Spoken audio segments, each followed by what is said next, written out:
اگر آپ نے خود غم سے باہر نکلنا ہے نا تو اس کا سب سے میں آپ کو ایفیشینٹ طریقہ بتا دیتا ہوں. پھر آپ دیکھیں اللہ تعالیٰ جلد آپ کو ایسی چیز دے دے گا کہ آپ کا غم اللہ ہلکا کر دے گا.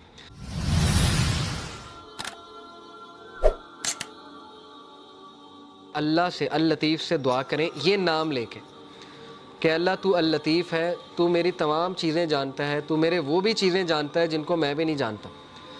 انسان کا جو انکانشیس پارٹ آف مائنڈ ہے، ٹھیک ہے نا، کانشیس تو ہم جانتے ہیں، انکانشیس نہیں جانتے. تو یہ بھی جانتا ہے فیوچر میں میرے پہ کیا آنے والا ہے. تو اللہ نے ایسی ایسی دعائیں ایسے ہی نہیں بتائیں، ربنا ولا تحملنا ما لا طاقت لنا بہ، اللہ ہم پہ وہ بوجھ نہ ڈالیں جو ہم بیئر ہی نہیں کر سکتے. یہ کیوں بتائیں ہیں؟ کیونکہ اللہ کو پتہ ہے، ٹھیک ہے نا. تو یہ نام لے کے یہ ثابت ہے حدیث سے کہ اللہ کو واسطہ جو ہے نا وہ کسی ولی یا نبی کا نہیں دیا جاتا ہے، حدیث سے ثابت نہیں ہے. یہ ہمارے کلچر میں ایک بات بڑی ہے نا کہ واسطہ دیتے ہیں، وہ کسی ولی کا واسطہ دیتے ہیں. یہ حدیث آپ دیکھ لیں دعائیں نبیوں کی، کبھی اللہ کو واسطہ کس چیز کا دیا؟ یا نیک اعمال کا اپنے، یا جو اپنے نام اللہ کے ناموں کا واسطہ دیا. تو اللہ کو نمبر 1 اپنے نیک اعمال کا واسطہ دے سکتے ہیں. جیسے وہ واقعہ ہے کہ 3 لوگ غار میں تھے اور پتھر سامنے آ گیا، سٹک ہو گئے، نکلنے کا چانس ہی کوئی نہیں، تو اللہ نے پتھر ہٹا دیا. لیکن یہ کہ تینوں نے اپنے نیک عمل کا، ایک نے کہا اللہ میرے ماں باپ سو گئے تھے، میں دودھ کا گلاس لے کے کھڑا رہا تجھے راضی کرنے کے لیے کہ اٹھیں گے تو میں پلا دوں گا، تو میں ساری رات کھڑا رہا، اگر تجھے یہ عمل پسند آیا تو اس کو پیچھے ہٹا دے. اللہ نے پیچھے ہٹا دیا تھوڑا سا. دوسرے نے کہا اللہ مجھے دعوت گناہ، میں گناہ کرنا چاہتا تھا، لیکن اس عورت نے جب میں انٹر ہونے لگا تو اس نے کہا اتق اللہ، اللہ سے ڈر جا. تو میں اس وقت، اس مومنٹ پہ، اب یہ دیکھیں کتنی امید ہے اس کے پیچھے، اس شخص کے لیے جو گناہوں میں ڈوبا ہوا ہے. ایک شخص یہاں تک پہنچ گیا تو اس کا مطلب پیچھے سے گناہ کرتا آ رہا تھا نا، ایک دم تو نہیں بندہ یہاں پہ پہنچ جاتا زنا کرنے. اس کا مطلب اس کی پیچھے سے گناہ گار لائف چلی آ رہی، اس کو تھاٹس آتے ہوں گے، پتہ نہیں اس لیول پہ وہ آیا کیسے. لیکن جب وہ ایکسٹریم کرنے لگا، زنا کرنے لگا، تو اس عورت نے اسے یاد دلا دیا کہ اللہ سے ڈر جا. تو اس نے کہا میں ڈر گیا اللہ. اب اللہ کو یہ عمل کتنا پسند آیا. حالانکہ کوئی کہہ سکتا ہے کہ یار وہ تو پہلے سے گناہ کرتا آ رہا ہے، یہ کیا بڑی بات ہے، پیچھے ہٹ گیا. نہیں، اللہ کو یہی تو پسند آیا ہے کہ وہ میرے ڈر سے پیچھے ہٹ گیا. تو اللہ از آل اپریشیٹو، اللہ اپریشیٹ کرتا ہے. اللہ نے پتھر ہٹا دیا. تیسرے نے کہا اللہ میں نے جو ہے وہ کسی نے میرے پاس بکریاں رکھوائی تھیں، اور وہ یہ کہ اس کے بکریوں کے بچے ہو گئے، تو اس سے میں نے کچھ پروفٹ کما لیا. جب وہ واپس آیا میں نے اسے بکریاں بھی دی اور وہ پروفٹ بھی دیا. یعنی اس لیول کی آنیسٹی. تو اللہ اگر تجھے یہ پسند آیا ہے، تیرے لیے کیا تھا اور تجھے راضی کرنے کے لیے، تو پتھر مکمل ہٹ گیا. تو یہاں سے ثابت ہوتا ہے کہ اپنا وہ عمل آپ نوٹ کریں جو آپ نے خالص اللہ کے لیے کیا ہے. اس سے یہ بھی ثابت ہوتا ہے کہ اچھا ہے کہ آپ نا ہر عمل پیور اللہ کی رضا کے لیے کیا کریں، کیونکہ مصیبتوں میں وہ چیز کام آئے گی. ٹھیک ہے نا، جب آپ پہ مشکل وقت آئیں گے تو آپ وہ کوٹ کر سکتے ہیں. اس میں کوئی پرائیڈ نہیں ہے کوٹ کرنے میں، بلکہ یہ تو اچھی بات ہے کہ اب آپ اپنا ہر عمل میک شور کریں گے کہ وہ اللہ کی رضا کے لیے ہو، خالصتاً میں اللہ کو راضی کرنے کے لیے کروں. ٹھیک ہے نا. تو اس کو ریوائز کرتے رہیں.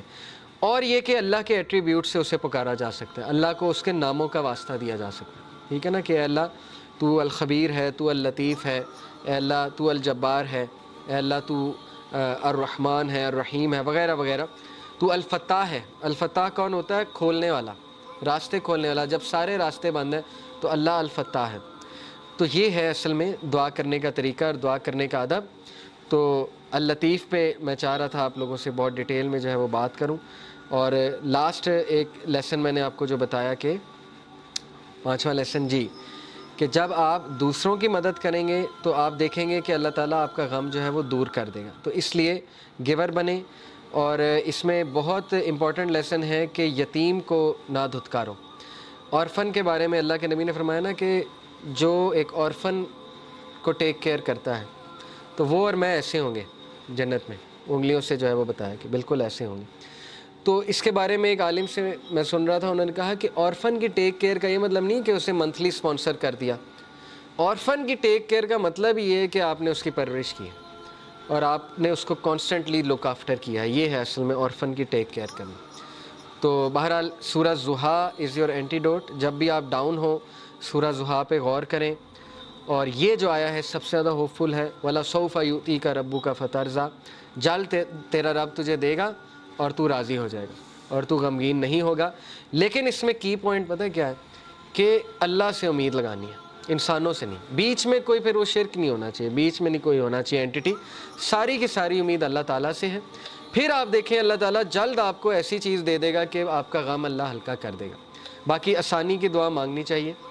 دیکھیں حضرت یعقوب تو کہتے ہیں نا اللہ تعالیٰ کہ وہ رو رو کے اندھے ہو گئے، یعنی حزن میں تھے، وہ کانسٹنٹ اسٹیٹ آف غم میں تھے، لیکن پتہ نہیں ایسی کیا ان کے پاس پاور تھی کہ اس غم کے باوجود، اب یہ پاور وہی تھی ظاہر ہے، اللہ کا نالج تھا، اللہ کی طرف سے سکینت تھی، لیکن یہ کہ اتنا غم انہیں آیا کہ وہ روتے رہتے تھے اپنے بیٹے کے لیے، اور یہ کہ وہ اندھے ہو گئے رو رو کے۔ لیکن پھر اللہ نے ریلیف بھی دیا، بینائی واپس کی کہ نہیں کی، اور وہ کرنے کا طریقہ بھی متعین تھا پہلے سے۔ کبھی آپ نے اپنی زندگی میں یہ فیل کیا ہے کہ آپ کچھ ایسا عمل کر رہے تھے جو اللہ کو ناپسند تھا، اور پھر پتہ نہیں کچھ ایسا ہوا کہ آپ کے دل میں نفرت آ گئی اس عمل کے حوالے سے، اور آپ اس عمل سے دور ہوتے گئے، یا آپ پہ کوئی ایسا ٹیسٹ اور ٹرائل آ گیا کہ اس ٹیسٹ اور ٹرائل کی وجہ سے آپ نے وہ عمل چھوڑ دیا، آپ سیدھے ہو گئے۔ دیکھیں نا اللہ کو پتہ ہے ایک بندے کو سیدھا کیسے کرنا ہے۔ اگر ایک بندہ گناہ میں اور وہ دعا کیے جا رہا ہے اللہ سے کہ اللہ مجھے کسی طرح نکال دے اس سے، تو اللہ تعالیٰ اس کو شاید کوئی غم بھیج دے، کوئی ٹیسٹ اور ٹرائل میں ڈال دے، اور وہ بندہ اللہ کے قریب آ جائے۔ اگر آپ نے خود غم سے باہر نکلنا ہے نا، تو اس کا سب سے میں آپ کو ایفیشینٹ طریقہ بتا دیتا ہوں، دوسروں کے غم میں ان کی ہیلپ کریں۔ آپ دیکھیں گے آپ اپنے غم سے باہر آ جائیں گے۔ جب آپ لوگوں کے غم آپ کے سامنے کھلیں گے نا، آپ اللہ کا شکر کریں گے کہ اللہ تعالیٰ نے آپ کو کتنی زیادہ نعمتیں دی ہوئی، تو اپنی نعمتوں پہ بھی انسان کو نظر رکھنی چاہیے۔ تو بہرحال be gentle and kind to others, دوسروں کی مدد کریں، ان کے ساتھ جینٹل ہو جائیں، ان کی بس ایسے جاتے جاتے مدد کر دی، انہیں پتہ بھی نہ لگا ان کی مدد کر دی۔ اللطیف تو وہ ہوتا ہے نا جو پتہ بھی نہیں لگنے دیتا ہے، تو اللہ کو راضی کرنے کے لیے کسی کی مدد کر دی جاتے جاتے، پتہ بھی نہ لگا، ٹھیک ہے نا۔ اور یہ بھی بات یاد رکھیں کہ بڑی خوبصورت ایک مثال ہے نا کہ لاسٹ کلاس میں نے دی تھی، کسی نے پوچھا کہ اللہ تعالیٰ کو کیوں نہیں ترس آتا کسی بندے پہ جو بہت زیادہ مشکلات میں، جیسے کسی نے مثال دی کہ شام میں ایک ماں تھی، اس کے 4 بچے تھے، اس کے گھر پہ بم گرا تو چاروں بچے فوت ہو گئے، تو اب وہ ماں اتنی پین میں ہے، اس کے پاس ہے ہی کچھ نہیں، اس کا شوہر بھی مارا گیا، وہ بیوہ بھی ہو گئی، بچے بھی مارے گیا، وہ کرے کیا؟ تو وہ کتنے غم میں اس ٹائم پہ، کیوں اللہ تعالیٰ کو اس پہ ترس نہیں آ رہا؟ کسی نے سوال پوچھا تو ہمارے ایک بھائی ماشاءاللہ انہوں نے بڑا اچھا جواب دیا، انہوں نے کہا کہ دیکھیں اللہ تعالیٰ کو، آپ کو نظر آ رہا ہے وہ عورت غم میں ہے، اللہ تعالیٰ کو وہ عورت جنت میں اپنے بچوں کے ساتھ کھیلتی نظر آ رہی ہے۔ اللہ تعالیٰ جو ہے اس کو فیوچر پتہ ہے، اللہ تعالیٰ اللطیف ہے، ٹھیک ہے نا، اللہ تعالیٰ کو پتہ ہے کہ یہ ہوا ہے، لیکن یہ جو صبر کرے گی اس کے بدلے اس کا مقام کیا ہے؟ ہمیشہ کی زندگی، اور وہاں پہ اپنے بچوں کے ساتھ کھیل رہی۔ تو ہو نوز، ٹھیک ہے نا، اس لیے یہ کہ اللہ تعالیٰ پہ ٹرسٹ کریں اور اللہ تعالیٰ کے بارے میں کبھی نیگیٹو نہ ہو۔ اور آج کا ٹیک اوے تھا اللطیف۔ یہ ویب سائٹ میں آپ کو بھیجتا ہوں انشاءاللہ، اس میں اللہ کے اور نام بھی اسی طرح ہیں کہ پہلے اس نام کو ایکسپلین کیا جاتا ہے، پھر اس کے روٹ ورڈز بتائے جاتے ہیں، اس کے روٹ ورڈز کے میننگ، پھر اس کے امپلیکیشن کیا ہے، پھر آپ اس کو لائف میں کیسے امپلیمنٹ کر سکتے ہیں۔ یہ بہت زبردست اللہ کے ناموں کو پڑھنے کا طریقہ ہے، انشاءاللہ آپ دیکھیں گے کہ آپ کو بہت کچھ پتہ لگے گا۔ اس کو پڑھیں۔ جزاک اللہ خیر۔ سبحانک اللہم و بحمدک، اشہد ان لا الہ الا انت، استغفرک و اتوب الیک۔ والسلام علیکم و رحمۃ اللہ وبرکاتہ۔